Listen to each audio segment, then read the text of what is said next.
बनना चाहते हो तब तो आपको बहुत क्रेज रहता है कि यार जाना है, बिकॉज मैं कोई बनना था, you know that dream, when the dream becomes true, no the reality of that dream job ना, तो आपको पता चलता है ओ शिट ऐसा था। तो ये सब कुछ ऐसा ही हुआ। हिस्से में 4 ओवरव्यू पर और 2 hello everyone, welcome back to my channel. This is Manu Tripathi. I know मैं बहुत टाइम बाद इस बार वीडियो लेके आ रही हूँ। इट्स बीन 6 and 7 month कि मैं वीडियो नहीं बना पाई। रीज़न बीइंग बिकॉज मैं बहुत ज़्यादा बिजी थी अपने रोस्टर्स में। सो मैंने सोचा मैं आज की वीडियो स्टार्ट करती हूँ। सो इस वीडियो में मैं आपको बताने वाली हूँ अपनी overall journey, that how I started my journey as a cabin crew with AirAsia. और आपके जितनी भी क्वारीज़ है आई मेक श्योर कि मैं उसके ऊपर एक और वीडियो बना पाऊँ, ताकि आप जितने भी क्वेश्चंस हैं वो मैं उनका सबका आंसर एक ही वीडियो में दे पाऊँ। So let's start with the video. Guys, जो लोग मेरी चैनल में पहली बार आए हैं प्लीज़ सब्सक्राइब माई चैनल। मैं सारी कैबिन क्रू से रिलेटेड क्वारीज़ के ऊपर ही वीडियो बनाने वाली हूँ अब, most of the videos. So let's check my video. Hi guys, so start करते हैं। मेरे बारे में बात करते हैं इस वक्त कि मैंने कैसे अपनी जर्नी स्टार्ट करी एयर एशिया के साथ। So guys, as you all know कि मैं पहले स्पाइसी के साथ काम कर रही थी और मैंने वहाँ पर आई गेस 2 or 3 months ही काम किया, because I just wanted to learn something about aviation. So cabin crew is एक ऐसा वर्ड है जिसको सुनते ही सबको लगता है कि यार कैबिन क्रू बनने के लिए हमें बहुत कुछ करना पड़ेगा, हमें पढ़ाई करनी पड़ेगी और हमें एविएशन के बारे में कुछ पता होना चाहिए ताकि हम लोग जो है इंटरव्यू क्रैक कर सकें। तो वैसे ये सब चीज़ें बहुत मिथ है, आप इस चीज़ को बिलीव मत करिएगा कम्प्लीटली, बिकॉज दैट टाइम जब मैं बनना चाहती थी cabin crew, I did not have any idea about being the field और हमें क्या पढ़ना है। Is it compulsory to study all these things about cabin crew, या फिर आप डायरेक्टली भी इंटरव्यू के लिए जा सकते हैं। So because of lack of knowledge हम लोग बहुत सारी जगह पैसे भी वेस्ट कर देते हैं समटाइम्स, और हमारा बन जाता है क्योंकि हम लोगों पे बहुत बिलीव कर लेते हैं कि नहीं आपको इस जगह इतने पैसे देने हैं और आपका क्रू में सिलेक्शन हो जाएगा। सो गाइस, इन सब चीज़ों पे आप बिल्कुल मत जाइएगा। सो मैं आपको बताना चाहती हूँ कि मैंने अपना जर्नी कैसे स्टार्ट किया। सो कैबिन क्रू बनने के लिए इस जस्ट कि मैंने भी एक कोर्स किया था which is not even compulsory, और उस टाइम पे मुझे आइडिया नहीं था, तो मैंने अपना पैसे वेस्ट कर दिया एक तरीके से। एंड हाँ, बट मुझे एक फ़ायदा लगा था वहाँ पे पैसे लगाने का, इज़ दैट कि मुझे एविएशन के बारे में काफ़ी कुछ पता चला, एक नॉलेज। सो अब किसी भी प्रोफाइल में जाना चाहते हो, और बेसिकली जो लोग भी फ्रैंकफिन या एवलॉन या जितनी भी एकेडमी से कोचिंग लेते हैं कैबिन क्रू की, मैं उन लोगों को सिर्फ एक ही चीज़ बताना चाहती हूँ कि don't waste your money on these institute. Either waste money for your English communication or your your personality development or anything else, कुछ और आप अच्छा सीख सकते हो ताकि आप इंटरव्यू बहुत अच्छे से क्रैक कर पाओ, rather than अपना मनी यहाँ पर लगाने पर, जहाँ पे आपको बोला जाता है कि आपको कैबिन क्रू में सिलेक्शन करवा देंगे और नहीं करवाते। सो ये बहुत पहले की बात है कि मैंने कोर्स किया था, वो मैंने मिड ऑफ द मंथ ही छोड़ दिया था, बिकॉज आई फेल्ट कि इसका कोई वर्थ नहीं है, तो वो मैंने कुछ टाइम ही करके छोड़ दिया। And I thought to go for the interview directly, जो भी ड्राइव्स आते हैं अदर एयरलाइंस के, बट बीच में मैं बहुत टाइम तक इंटरव्यू अटेंड नहीं कर पाई बिकॉज मैं कहीं और ऑलरेडी काम कर रही थी।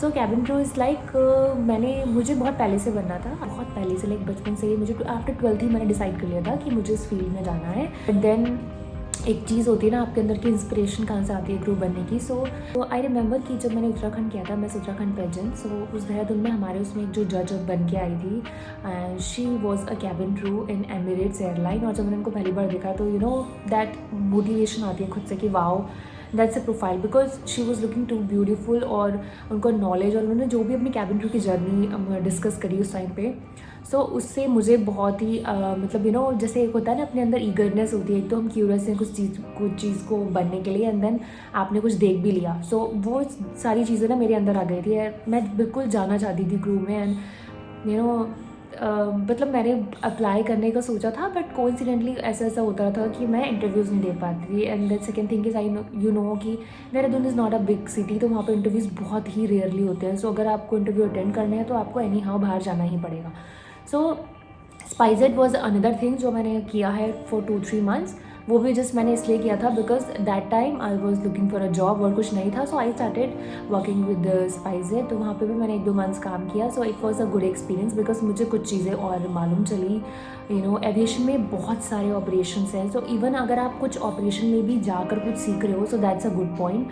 आई मस्ट से कि आपको चीज़ें लर्न करनी चाहिए अपनी लाइफ में, सो दैट वो आपको आगे काम आता है।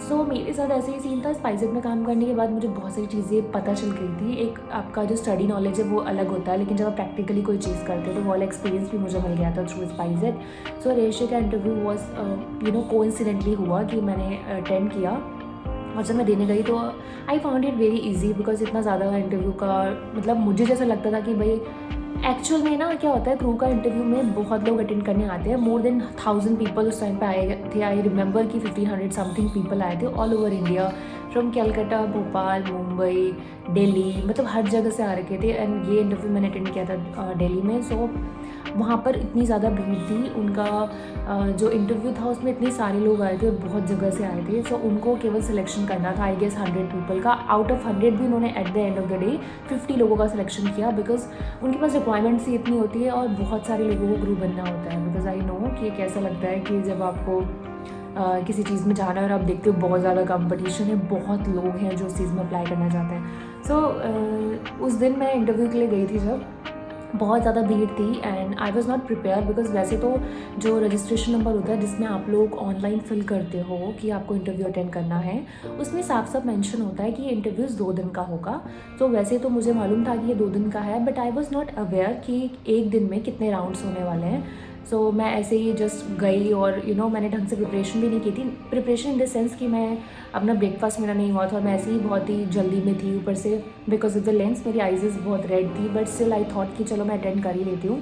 एंड मैं इंटरव्यू के लिए चली गई, और जब मैं गई इंटरव्यू के लिए तो बहुत ज़्यादा लंबी लाइन थी एंड आई गॉट शॉक। वैसे तो मेरे को पहले से भी मालूम था कि इतना भीड़ होता है इंटरव्यू के लिए, स्पेशली कैबिन क्रू के लिए, बट देन उस दिन भी बहुत भीड़ थी। सो गाइस, एक और चीज़ मैं आपसे बोलना चाहती हूँ, जब भी आप कैबिन क्रू का इंटरव्यू देने जाओ ना, तो प्लीज़ मेक श्योर कि आप डिहाइड्रेट हो, आप वाटर बॉटल ज़रूर लेके जाओ, ब्रेकफास्ट, फ्रूट्स वगैरह कुछ भी कैरी कर लो, बिकॉज इतनी लंबी क्यू होती है इंटरव्यू अटेंड करने के लिए। And second thing is that कि एक और चीज़ जो मुझे बिल्कुल पसंद नहीं है एयरलाइंस की, दे नो कि इतने ज़्यादा बच्चे आते हैं इंटरव्यूज़ देने के लिए, बट वो उनके लिए कुछ प्रिपेयर नहीं करते हैं। अगर बहुत ज़्यादा समर्स में आप इंटरव्यू दे रहे हो और धूप है, तो आप धूप में खड़े हो बहुत लंबी लाइन में just to attend the interview. And अगर विंडोज़ है तभी भी आप बाहर खड़े हो, जिसकी वो लोग कुछ ऐसा अरेंजमेंट्स नहीं करते हैं, which is very bad actually. But then हम क्या ही कर सकते हैं, तो जिनको इंटरव्यू देना है वो तो ये सब चीज़ों से जाएगा ही। सो उस टाइम पे भी बहुत भीड़ थी। सो मेरा पहला इंटरव्यू वॉज दैट, जो मेरा फर्स्ट इंटरव्यू था that was a personal round, जिसमें इन्होंने मुझे बुला के लाइक इंट्रोडक्शन लिया मेरा, मुझसे पूछा कि मैं क्या करती हूँ and why I want to become a cabin crew, जो कि बहुत ही बेसिक क्वेश्चंस हैं। बट गाइस, एक और चीज़ मैं आपको बताना चाहती हूँ, जो अगर आपसे वो पूछते हैं ना कि आप क्यों बनना चाहते हो, तो प्लीज़ आप बहुत ज़्यादा चीप वाली लाइन कभी भी मत बोलना कि बिकॉज मैं बचपन से बनना चाहती थी, या फिर मैंने एयरक्राफ्ट में इसको देखा न उसको देखा।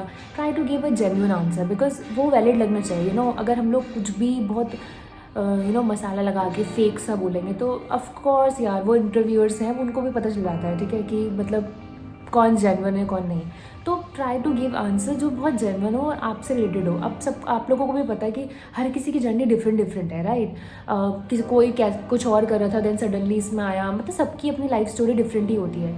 सो ट्राई टू गिव इंट्रोडक्शन भी उसी तरीके से जिसमें आप हर चीज़ अपना मेंशन कर पाओ, अपनी स्टडीज़, एजुकेशन, आप इस फील्ड में क्यों आए और ऐसी क्या क्वालिटीज़ है आप में जो आपको लगता है कि आप कैबिन क्रू बन सकते हो। उन्होंने मुझसे कुछ क्वेश्चंस स्टार्ट किए पूछने, वो जस्ट मेरे नॉर्मल फैमिली के बारे में, एंड देन मैं इससे पहले क्या काम कर रही थी, एंड देन उन्होंने मुझसे पूछा कि लाइक मुझे अकेले रहने की कितनी आदत है और मैं कैसे मैनेज कर सकती हूँ चीज़ें। बिकॉज मैंने जब फैमिली के बारे में उनको डिस्कस किया तो उन्होंने मुझसे कुछ और क्वेश्चन पुटअप करने स्टार्ट करे, तो उस अकॉर्डिंग वो फ्लो में मैंने आंसर दिया था। इसके बाद सेकेंड क्वेश्चन उन्होंने मुझसे बोला कि आपको वेट करना है, because that second round was थी जिसमें crew, I mean not crew अभी बने नहीं है, मीन्स जो जितने भी एम्प्लॉयज़ है वो चल के आएंगे, बिकॉज उसमें वो पूरा पर्सनालिटी देखते हैं बच्चे का कैसा है, वो कैसे चल रहा है, वॉक कैसे कर रहा है, and then of course the confidence level कितना ज़्यादा है आपके अंदर। उसके बाद उसमें आपके स्कार्स और मार्क्स, ये एक्ने वगैरह चेक होता है, ये बेसिक चीज़ें उस टाइम पे चेक होती है। सो गाइज़, एक और इम्पॉर्टेंट चीज़ मैं आपको बताना भूल गई, आई एम सो सॉरी। सो पहली बार जब आप इंट्रोडक्शन देने जाते हो ना, सबसे पहले ना हाइट और वेट चेक होता है, बिकॉज जो रजिस्ट्रेशन हम फिल करते हैं, वो जो आपको नंबर मिलता है रजिस्ट्रेशन, वो सबसे पहले चेक किया जाता है जब आप एंटर करते हो इंटरव्यू हॉल में। और वो चेक करने के बाद तो सबसे पहले वो आपका BMI चेक कर लेंगे, एंड देन आपका हाइट एंड वेट, और वो चेक करने के बाद वो आपके डॉक्यूमेंट्स में ऊपर लिख देंगे एंड जब आप आगे जाते हो क्यू से तो उसके बाद एक और पैनल बैठे रहता है जो आपके डॉक्यूमेंट्स चेक करता है, whether you have valid Aadhaar card, passport और जितने भी आपके डॉक्यूमेंट्स हैं, आपने कोई काम किया है तो आपका CV और जितनी भी चीज़ें हैं, डॉक्यूमेंट्स हैं जो मैंडेटरी हैं वो चेक करते हैं। इसके बाद ही वो आपको इंट्रोडक्शन में भेजते हैं। जैसे मैंने आपको डायरेक्ट स्टार्ट कर दिया कि first was introduction. So basically पहले ये 3 राउंड से होने के बाद आप 4th में जाओगे, that was the introduction part. So इसके बाद इंट्रोडक्शन आपसे देने के बाद वो आपको वेट कराएंगे, बिकॉज सेकेंड इंट्रोडक्शन के जस्ट बाद ही आपका वो ये चेक करते हैं स्कार्स एंड ऑल्स में ना वो आपको अनाउंसमेंट्स करने के लिए देते हैं। दे वांट टू सी कि आप बात करने में कैसे हैं, and it is not about कि आप नॉर्मली कैसे बात कर रहे हो, इट इज़ अबाउट कि अगर आपको अनाउंसमेंट्स करनी है so how good you are in speaking English और हिंदी एज वेल। सो वो आपको अनाउंसमेंट का पेज देते हैं जिसमें फ्लाइट नंबर एंड एवरीथिंग, एक प्रॉपर जो क्रू का अनाउंसमेंट है जो वो ऑन बोर्ड करती है वो लिखा रहता है। वो देखते हैं कि आपका फ्लुएंसी कैसी है, आप कैसे बात कर रहे हैं, कैसे आप अनाउंसमेंट कर रहे हैं। तो वो वॉइस मॉड्यूलेशन एवरीथिंग उसी में चेक कर लेते हैं एंड देन वो आपको मार्क्स देते हैं। अगर आप उसमें सेलेक्ट हो तो वो आपको नेक्स्ट राउंड के लिए भेजते हैं। नाउ वन मोर थिंग, अगर आपके छोटे मोटे भी मार्क्स हैं गाइस हाथ में, मुंह पे तो आप मेक श्योर कि आप अच्छे से मेकअप करके जाओ। हाथ में अगर आपके कोई मार्क्स है ना तो मेक श्योर आप उसको कंसील कर लो, बिकॉज वो बहुत स्मॉल चीज़ें भी देखते हैं। सो अगर दिख जाए उनको कि आपका कोई कट मार्क है और एनीथिंग या कोई बर्न मार्क है तो वो उसमें आपको पोक करेंगे, एंड दैट पोक इज़ नॉट कि वो वैसे ही करें, पोक इन द सेंस वो आपको निकाल ही देते हैं, आप रिजेक्ट हो उसका मतलब। सो इसके बाद उन्होंने मुझे वेट करने के लिए बोला था, I remember. And then the 4th round was assessment, जो कि आपका पूरा इंग्लिश का टेस्ट है जिसमें आपके पास जम्बल वर्ड्स आते हैं। देन इंग्लिश में आपके पास कुछ भी वो टॉपिक दे सकते हैं जिसमें आपको इंग्लिश में more than 10 minutes I guess आपको बोलना है। आई डोंट नो कि अभी वो कम हो गया है कि नहीं, but assessment was the same I guess, अभी भी सेम ही होगा। आपका इंग्लिश का असेसमेंट टेस्ट होता है, जब आप वो असेसमेंट दे देते हो सो आपका जो मार्क्स है ना वो उसी टाइम पे विजिबल हो जाता है। सो आउट ऑफ 5 जैसे आई गॉट 4, तो 4 is advance and then 3 is like medium, और जो उससे बिलो है इसका मतलब आपकी इंग्लिश इज़ वेरी पुअर। तो उस चीज़ में वो आपको जो मार्क्स है ना वो उसी टाइम पे विजिबल हो जाते हैं। So that test was about 30 minutes, वो 30 मिनट्स का टेस्ट होता है and it's all about English, because guys crew में only and only thing is your English is required. अगर आप बात करने में बहुत अच्छे हैं स्पेशली इन इंग्लिश, एंड आपका कम्युनिकेशन बहुत अच्छा है, एंड सेकेंडली कॉन्फिडेंस होना चाहिए बात करने में, तो आपका सिलेक्शन पक्का है। सो बिकॉज सी इसके अलावा तो एज सच मुझे नहीं लगा कि कोई क्वेश्चंस पूछता होगा, बिकॉज इवन आप किसी भी एयरलाइंस के इंटरव्यू में जाएंगे सबसे फर्स्ट थिंग जो चेक होती है वो होता है इंग्लिश, एंड देन वो चेक होता है आपका हाइट वेट, देन आपका चेक होता है कॉन्फिडेंस कैसा है और आप बात करने में कैसे हैं। This is the main thing जो कि चेक करता है, जो मेरा पर्सनल ओपिनियन है, जैसे ये सब चीज़ें चेक होती हैं। इसके अलावा वो आपका एक बार नॉलेज चेक भी करते हैं, कभी कभी वो आपको टॉपिक्स जो है ना वो GK वाइज दे देते हैं, जनरल नॉलेज और समथिंग, कोई न्यूज़ चल रहा है, रीसेंट न्यूज़ क्या है उसके ऊपर कुछ आपको दे देंगे अगेंस्ट या फेवर में बोलने के लिए। और इसका भी मतलब ये है कि overall they just want to check your communications. So इसके बाद जब मैंने ये वाला असेसमेंट क्लियर किया था, that was the 3rd round, उसके बाद 4th राउंड, एंड उसके बाद क्या था कि हमारा असेसमेंट के बाद वो डे फिनिश हुआ और जिनका सिलेक्शन हो गया था उनको उन्होंने बैठने के लिए बोला, बिकॉज अभी लास्ट के 3 राउंड्स बचे थे जो उनको सेकेंड डे करवाना था। सो पहले दिन इतना इंटरव्यू कंप्लीट हुआ। सेकेंड डे क्या था कि जब हम लोग इंटरव्यू पे गए तो again that timing was at 11 AM in the morning, और सेकेंड डे भी सेम चीज़ें थी। अब सेकेंड डे क्या था कि आपका 1-on-1 पर्सनल इंटरव्यू था। सो मैंने सेकेंड डे भी पर्सनल इंटरव्यू दिया HR के साथ। उन्होंने मुझसे बहुत सारे क्वेश्चंस पूछे, मतलब जैसे लाइक सेल्स का नहीं होता कि उन्होंने मुझसे पूछा कि मनु अगर कोई सिचुएशन ऐसी पड़ती है तो how will you handle the guest, आप मतलब वो ओवरऑल चेक करना चाहते थे कि मेरे अंदर कितना पेशेंस लेवल है और मैं गेस्ट हैंडलिंग कैसे कर सकती हूँ, because as you all know कि क्रू में the main thing is after safety, the main thing is service. So service में हम कैसे हैं वो हमसे बातें करके उनको पता चल जाता है कि हम कैसे हैं इन सब चीज़ों में।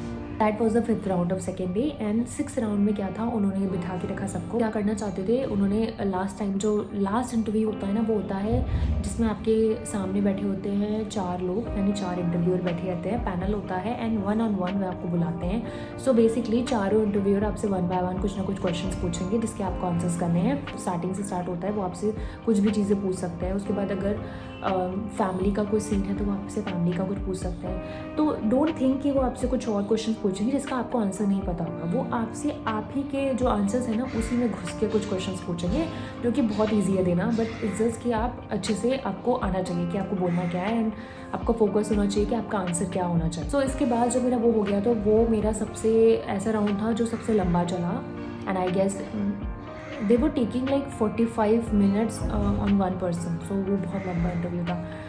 सो सेकेंड डे होपफुली मैंने पूरा दिन इसी में ख़त्म कर लिया, and that was the 7th round. इसके बाद भी still we were waiting for the results. Okay, अब राउंड टू राउंड तो हम क्लियर कर रहे हैं, बट हमें पता ही नहीं है, ठीक है, कि हम लोग सेलेक्ट होंगे कि नहीं। सो 8th राउंड भी था और आई was not aware, I thought कि 7 राउंड ही मुझे ज़्यादा लग रहे थे, तो मुझे लगा 7 राउंड होते हैं क्रू के लिए, ठीक है। तो 8th राउंड उनका बचा था जिसमें उनको एक्टिविटी कराना था, बट अनफॉर्चुनेटली क्या हुआ कि वो दिन ऑलरेडी बीत चुका था, शाम के 4 बज गए थे, एंड उनको रिज़ल्ट भी अनाउंस करना था, तो वो एक्टिविटी वाला गेम उन्होंने स्किप किया। सो बेसिकली एक्टिविटी वाला भी एक गेम इसलिए करवाते हैं वो, ये देखने के लिए कि लाइक ग्रुप में मींस यूनिटी में बच्चा कैसे परफॉर्म कर रहा है, ठीक है, और उसका इन्वॉल्वमेंट कितना है गेम में। तो वो गेम देते हैं, वो कुछ भी दे देते हैं आपको, या तो वो कोई टॉपिक दे देंगे और 1 बाय 1 आपको डिस्कस करना है, जिसका भी ग्रुप बनता है 5-6 लोगों का। और आइदर वो क्या करते हैं ना, वो लोग कुछ डांस वांस करने के लिए दे देते हैं, जस्ट टू चेक कि आप कितने कॉन्फिडेंट हो इन फ्रंट ऑफ 200 पीपल, आपके अंदर इतना कॉन्फिडेंस है भी या नहीं। सो 8th राउंड के बाद भी हमारा सिलेक्शन हो गया, and it was a good journey for me, because पता क्या होता है, जब आप चीज़ें सोच के जाते हो ना कि यार नहीं अभी हमें आज इंटरव्यू क्लियर करना है, बहुत ज़्यादा नर्वस हो किसी चीज़ को लेकर ना, तो कुछ ना कुछ मिस्टेक्स आप कर ही देते हो। और उस दिन ही ऐसा था कि मैं बिल्कुल प्रिपेयर नहीं थी और मैं जस्ट ऐसे ही चली गई थी, मेरी आइज़ नहीं ठीक थी और मैं ऐसे ही चली गई, even though interviewer was asking about my eyes बार बार कि आपकी आइज़ में क्या हो गया Manu, and I just don't wanted to hide with them कि मेरी आइज़ में प्रॉब्लम है, दैट आई हैव मायोपिया और मेरे को दूर का नहीं दिखता है, and I use to wear lenses. But then मैंने उनको उस दिन बता दिया। सो मुझे सब ने बोला था कि don't share these things with the interviewer, otherwise वो आपको सिलेक्शन नहीं करेंगे, because 6/6 is the eyesight. So guys ये सब भी मिथ है, don't believe on these things. Lenses are totally allowed in aviation और specially in cabin crew, lenses आपको अलाउड है।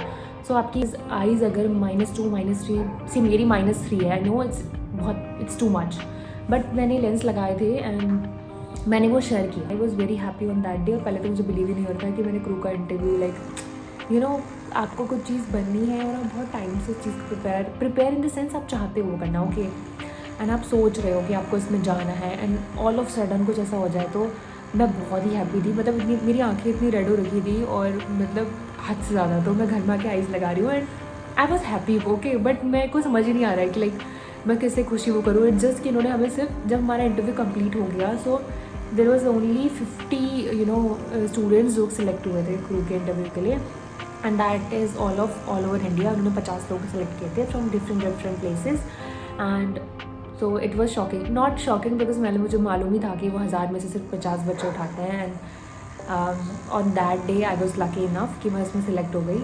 सो इसके बाद उन्होंने हम लोगों को बोला कि जस्ट आपको 1 मंथ वेट करना है and we will call you for the interview. 1 महीना बचा था मेरे पास जाने के लिए, एंड मेरा इंटरव्यू मेरा ट्रेनिंग बैंगलोर में होने वाला था फॉर द लास्ट 3 मंथ्स, और आई नो कि उसके बाद मैं परमानेंटली बाहर जाने वाली हूँ। सो बाहर में पहले भी रही थी तो इतना मेरे को प्रॉब्लम नहीं था, बट इट्स जस्ट कि मैं बहुत लॉन्ग टाइम के लिए बाहर जाने वाली थी। पहले मैं जाती थी बट मैं यूजुअली बहुत घर आती थी, तो होता नहीं कि जब भी आप जा रहे हो आपको मन है तो आप घर भाग गए, पर ये एक ऐसा प्रोफेशन था कि आई नो कि मैं एक बार बाहर जाऊँगी तो इसमें अपनी मर्ज़ी से नहीं आ सकती, जस्ट कि मेरे को छुट्टी मिलेगा तभी आ सकती हूँ, और छुट्टी is very difficult, you know, probation period में तो आपको छुट्टी वैसे भी नहीं मिलती। सो मतलब I was too happy but I was not mentally prepare to go out from my home town, तो but still I have manage because मैं बहुत हैप्पी थी, तो मुझे जाना भी था, एंड पापा भी बहुत खुश थे, मतलब मेरे घर में सभी खुश थे, और मेरे को बस 1 महीना बचा था, तो मैं जस्ट चाहती थी कि बस अभी मैं 1 महीने में ना सारी जगह घूम लूँ और मैं वो सब चीज़ें कर लूँ जो मुझे करनी है। सो मतलब ये था, तो ये जर्नी थी मेरी कि मैंने कैसे स्टार्ट किया अपना एविएशन का इंटरव्यू और मैं कैसे सिलेक्ट हुई कैबिन क्रू में। आप जाओ और इंटरव्यू दो, बिकॉज जितनी ज़्यादा आप इंटरव्यू दोगे ना आपको आइडिया होगा। सो इवन अगर आप रिजेक्ट भी होते हो पहले इंटरव्यू में तो आप दोबारा जाओ, फिर आप दोबारा जाओ। कई जगह पे तो कूलिंग पीरियड होता है कि आपने एक बार इंटरव्यू दे दिया और आप रिजेक्ट हो गए तो आपको 3 महीने के लिए वेट करना पड़ेगा, उसके बाद आप फिर से अटेंड कर सकते हो। But try to give interviews, because जितनी ज़्यादा आप इंटरव्यूज़ दोगे ना उतना ज़्यादा आपको आइडिया होगा अबाउट एविएशन, और आपको ये भी मालूम होगा कि आप इंटरव्यू कैसे क्रैक कर सकते हो। अगर इंग्लिश आपको अच्छी करनी है तो उसके लिए मेरे पास कुछ टिप्स हैं, मैं आपको बताना चाहती हूँ। आप मूवीज़ देखो इंग्लिश की बहुत ज़्यादा, न्यूज़पेपर रीड करो, ठीक है। आप मिरर में इंग्लिश की प्रैक्टिस करो, because that is the one thing जिससे आपकी इंग्लिश इंप्रूव हो सकती है। And yes, and try to give more and more interviews, because जितने ज़्यादा आप इंटरव्यूज़ दोगे उतना ज़्यादा आपको आइडिया होगा, और आप कभी ना कभी कैबिन क्रू का इंटरव्यू अटेंड करके आप सिलेक्ट हो ही जाओगे। So guys, this is my journey with Asia, and मैं अपनी ट्रेनिंग की वीडियो भी डालना चाहती हूँ कि मेरी ट्रेनिंग की जर्नी कैसी रही। Training was all about 3 months और वो बहुत ज़्यादा हेक्टिक था, मुझे तो बिल्कुल पसंद नहीं आया। आई मीन इट्स जस्ट जब आप कुछ बनना चाहते हो तब तो आपको बहुत क्रेज़ रहता है कि यार जाना है, बिकॉज मेरे को ये बनना था, that dream, when the dream becomes true, आप बहुत खुश हो। और जब आप इस चीज़ में एंटर करते हो तो when you get to know the reality of that dream job ना, तो आपको पता चलता है ओ शिट ऐसा था। तो मेरे साथ कुछ ऐसा ही हुआ। अगर आप चाहते हो कि मैं ट्रेनिंग की वीडियो बनाऊँ तो प्लीज़ आप मुझे कमेंट में बता देना, ताकि मैं एयर एशिया की जो ट्रेनिंग की जितनी भी एक वीडियो है वो मैं आपके पास लेके आ पाऊँ। सो आई होप आपको मेरी वीडियो अच्छी लगी होगी। प्लीज़ आप बेल आइकन या सब्सक्राइब करना ना भूलें, लाइक और शेयर करें, और आप चाहते हैं कि मैं इसी के ऊपर अपनी वीडियोज़ कंटिन्यू रखूँ तो प्लीज़ मुझे कॉमेंट सेक्शन में बताएं। Till the time, see you next week, bye bye.